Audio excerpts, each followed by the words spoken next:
थाना रामनगर पुलिस ने चाइनीज मांझा बेचने वाले एक आरोपी को गिरफ्तार किया है। आरोपी रोहित गुप्ता पान की दुकान की आड़ में प्रतिबंधित चाइनीज मांझा बेचता था। पुलिस ने उसके पास से 4 किलोग्राम चाइनीज मांझा बरामद किया है, जिसकी कीमत करीब 5,600 रुपए है। आरोपी रोहित गुप्ता अपनी पान की दुकान के जरिए चोरी छिपे प्रतिबंधित चाइनीज मांझा बेच रहा था। अपर पुलिस आयुक्त डॉक्टर एस चन्नप्पा ने शुक्रवार को जुमे की नमाज के मद्देनजर शहर के संवेदनशील इलाकों में भ्रमण किया। बीनाबाग तिराहे से नई बस्ती, लंगड़ा हाफिज मस्जिद, दाल मंडी होते हुए रामापुरा तक पैदल गश्त करते हुए उन्होंने अतिक्रमण, सुरक्षा और यातायात व्यवस्था का जायजा लिया। इस दौरान महातत्वों को जरूरी निर्देश भी दिए। कमिश्नरेट पुलिस ने महाकुंभ में प्रयागराज से काशी आने वाले करीब 10 करोड़ श्रद्धालुओं की सुरक्षा का खाका तैयार कर लिया। इसके लिए अंतर जनपदीय सीमाओं पर 17 स्थानों पर अस्थायी पुलिस चौकियां बनाई जा रही हैं। वहीं प्रयागराज वाराणसी रूट पर 24 घंटे डायल 112 गश्त करती रहेगी। वाहनों के लिए शहर और ग्रामीण इलाकों में 14 अस्थायी पार्किंग बनाई गई है। ट्रांसपोर्ट नगर योजना की डिजाइन आईआईटी बीएचयू की टीम तैयार करेगी। विकास प्राधिकरण इस काम में आईआईटी की मदद लेगा। आईआईटी विशेषज्ञों ने वीडीए अधिकारियों संग ट्रांसपोर्ट नगर का निरीक्षण किया। ट्रांसपोर्ट नगर में प्रदूषण को कम करने के लिए ग्रीन बेल्ट विकसित करने के साथ ही रेन वाटर हार्वेस्टिंग के लिए भी तालाब बनेगा। गंगा घाटों पर स्नानार्थियों के सुविधा के लिए फ्लोटिंग चेंजिंग रूम बनाए जाएंगे। नगर निगम की ओर से इसको लेकर कार्य योजना बनाई गई है। इसमें स्नानार्थियों को सहूलियत होती है। नगर निगम ने काशी के प्रमुख 24 घाटों पर श्रद्धालुओं की सुविधा के लिए फ्लोटिंग चेंजिंग रूम बनाने की कार्य योजना बनाई है। इन घाटों पर गंगा स्नान के लिए श्रद्धालुओं की भीड़ उमड़ती है। ऐसे में इन घाटों पर चेंजिंग रूम बनाए जाएंगे। प्रतिबंधित और जानलेवा चाइनीज मांझे के उपयोग को रोकने और स्वदेशी मांझे को बढ़ावा देने के लिए मछोदरी स्थित श्री स्वामी नारायण मंदिर के महंत संत स्वामी प्रेम स्वरूप दास के नेतृत्व में एक जन जागरूकता अभियान चलाया गया। इस अभियान का आयोजन सामाजिक संस्था सुबह बनारस क्लब के बैनर तले किया गया, जिसमें छात्राओं ने हाथों में बैनर और पतंग लेकर भाइयों और पड़ोसियों को चाइनीज मांझे का उपयोग न करने की अपील की।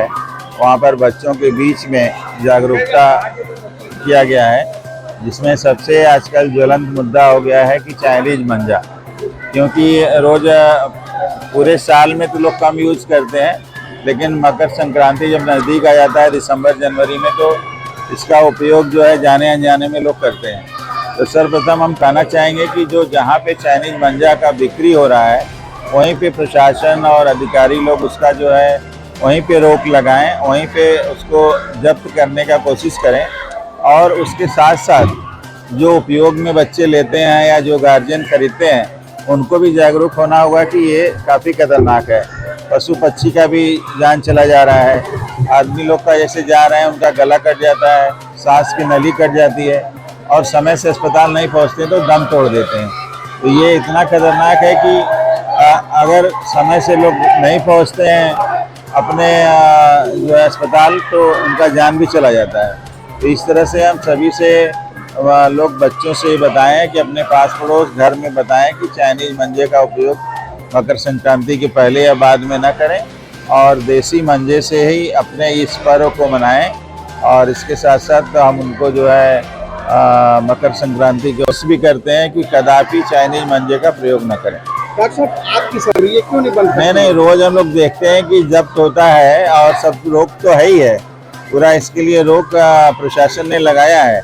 लेकिन आप देखेंगे कि हर समय मान लीजिए किसी का कोई भी अपराध होता है, ये अपराध के तहत आता है, लेकिन जो है इसमें चोरी छुपे जो लोग करते हैं उस पर नकेल कसने की जरूरत है। शहर में 3 दिन पहले घातक चाइनीज मांझे से एक युवक की मौत ने पूरे शहर को आक्रोश से भर दिया। इसी बीच समाजवादी पार्टी के नेता किशन दीक्षित के नेतृत्व में स्थानीय लोगों ने मृतक विवेक शर्मा के घर पहुंचकर श्रद्धांजलि दी और उनके बाद चाइनीज मांझे के खिलाफ एक विरोध प्रदर्शन मार्च भी निकाला। परिवार और स्थानीय लोगों का विरोध, विवेक के पिता राजेश शर्मा और उसके परिवार के सदस्य भी इस विरोध मार्च में शामिल हुए। उन्होंने न्याय मार्च निकाला है। सर्वप्रथम मैं आपको बताना चाहता हूँ, विवेक शर्मा जो पूर्णिया के रहने वाले थे, 31 तारीख को चाइनीज मांझे से उनका गला कटता है, ट्रामा सेंटर में भर्ती होते हैं। वहाँ की लापरवाही के कारण उस बच्चे की जान चली जाती है। हम सभी समाजवादी साथियों के घर पर जाकर शोक संवेदना प्रकट करते हैं और उनके पिताजी से वादा करते हैं कि भविष्य में किसी भी बच्चे के साथ ऐसा न हो। ये प्रतिज्ञा लेकर हम समाजवादियों ने एक आंदोलन चलाया है। बनारस ही नहीं, इस देश से चाइनीज मांझे को ख़त्म करने का जो बीड़ा हम सब उठाने का संकल्प लिए, उसी के तहत आज पूर्णिया से एक न्याय मार्च निकाली गई है। ये कार्यक्रम केवल यही नहीं रुकेगा, कल भी होंगे, परसों भी होंगे। लगातार इस चाइनीज मांझे के खिलाफ, चाइना रूपी जो राक्षस है जो पूरे देश और प्रदेश में फैला हुआ है, इसको जब तक हम समाप्त नहीं कर देंगे हमारा आंदोलन चलता रहेगा।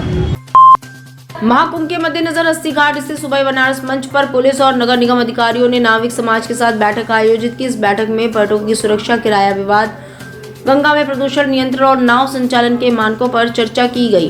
बैठक में प्रशासन के साथ नाविक समाज के लोगों ने अपनी समस्याएं और सुझाव साझा किए, साथ ही इन मुद्दों पर समाधान की सहमति भी व्यक्त की। भी व चालक को भी इसमें कुंभ के दृष्टिगत क्योंकि पलट प्रवाह में बहुत ज़्यादा लोग हमारे यहाँ पर दर्शन के लिए तमाम चीज़ों के लिए आने वाले हैं टूरिस्ट, उनके सुरक्षा दृष्टिगत सभी को मानक बताए गए, सभी को अपने अपने नाव के संचालन हेतु रूट, रेट चार्ट व किसको किस प्रकार से सुरक्षित रखते हुए नाविकों को किस प्रकार से संचालन करना है, सारी की सारी गाइडलाइंस दी गई हैं।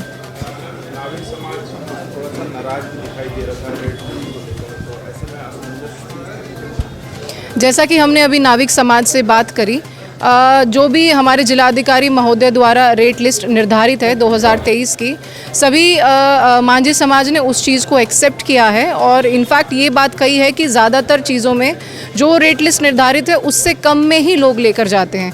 लेकिन कुछ एकाध लोग हैं जो इस प्रकार की शिकायतें आ रही हैं कि बहुत ज़्यादा चार्ज कर रहे हैं, तो उसमें भी हम संयुक्त टीम बनाएंगे कि यदि इस प्रकार की कोई शिकायत आए तो उसका समाधान किया जाए।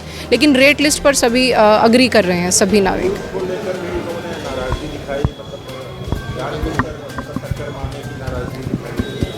ऐसा कभी कभी होता है, कभी कभी छोटी मोटी घटना होती है कि क्योंकि क्रूज़ एक बहुत बड़ा वेसल है और छोटी सी अगर नाव कोई आ रही है तो थोड़ा बहुत टक्कर हो जाती है। इसके लिए हम बैठकर और स्मार्ट सिटी के साथ, क्योंकि क्रूज़ संचालन स्मार्ट सिटी के पास है, अगर उनका एक रूट निर्धारित हो सके जिसमें कि हमारा निर्धारित रूट पर क्रूज़ चले और दूसरे रूट पर नाव चलें, तो इस प्रकार की घटनाओं को अलग रखा जा सकता है। प्रदेश सरकार के वित्त एवं संसदीय कार्य मंत्री जनपद वाराणसी के प्रभारी मंत्री सुरेश खन्ना की अध्यक्षता में जनपद में गतिमान विभिन्न परियोजनाओं तथा प्रदेश को $1 ट्रिलियन अर्थव्यवस्था बनाने के जिले के योगदान को लेकर समीक्षा बैठक आयोजित हुई, जिसमें उन्होंने पुलिस कमिश्नर मोहित अग्रवाल से शहर में जाम की समस्या के निवारण हेतु नगर निगम के साथ मिलकर सड़कों किनारे ग्रिल लगाते हुए उचित प्रबंधन करने का निर्देश दिए।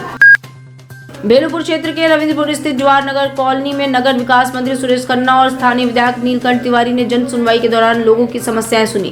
जनसंपर्क कार्यालय में बड़ी संख्या में लोग अपनी शिकायतें लेकर पहुंचे। शिकायतों के बाद नगर विकास मंत्री सुरेश खन्ना और विधायक नीलकंठ तिवारी ने कॉलोनी का निरीक्षण किया। खुदाई और धूल के कारण खराब स्थिति देखकर मंत्री खन्ना काफी नाराज हुए। उन्होंने कार्य में ढिलाई के लिए जिम्मेदार अधिकारियों को फटकार भी लगाई। क्या कहना चाहेंगे?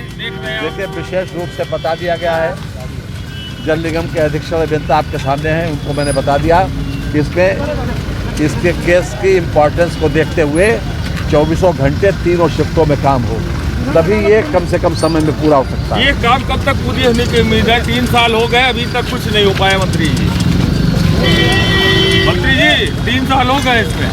देखिए, मैंने बताया ना कि जो अधिकारी हैं, इसीलिए मैं देखने आया था मौके पर, लोगों की इनकन्वीनियंस को देखकर, लोगों की परेशानी को देखकर हम इस तरह करने आए और उनको अभी मौके पर बुला के इस बात के लिए कह दिया गया कि 3 शिफ्टों में काम कराया जाए और 3 shift deadline as earliest possible.